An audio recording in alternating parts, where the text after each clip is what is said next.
जो लोग ख़वातीन को विरासत में हिस्सा नहीं देते और उन्हें मीरास से महरूम रखते हैं, शरीयत में उनके लिए क्या हुक्म है?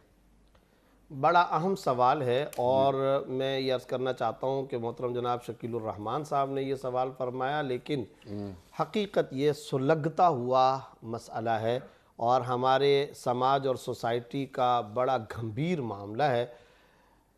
मुख्तसर जवाब यह है कि ख़वातीन को विरासत में हिस्सा ना देना नाजायज़ है, हराम है।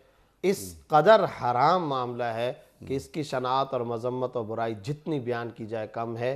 कुरान करीम में 2 गुनाह ऐसे हैं जिनके बारे में मुखल्लद फिन्नार का तर्जमा आया है, यानी जो 2 गुनाह जिनकी वजह से हमेशा हमेशा जहन्नम और अजाब में जलने का तस्करा आया। एक है विरासत से किसी को महरूम कर देना, यानी किसी को विरासत का हिस्सा ना देना। दूसरा है कत्ल।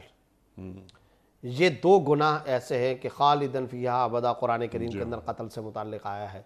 तो ये याद रखिए कि ये इंतहाई सख्त नाजायज़ और हराम है और बहुत दुख के साथ, बहुत गम के साथ, सदमे के साथ ये कहना पड़ता है, मेरा चूँकि ताल्लुक़ फतवे से है, कि बेशुमार लोग इंटीरियर के इलाके, अर्बन एरियाज़ में, पंजाब के बेशुमार इलाक़ों में, अंदरून बलूचिस्तान के अंदर, अंदरून खैबर पख्तूनख्वा के अंदर ऐसे बेशुमार इलाके हैं कि जिन इलाक़ों के अंदर माँ बहन बेटी को हिस्सा न देने का आम रिवाज है। इसको ऐब भी नहीं समझा जाता, इसको बुरा नहीं समझा जाता।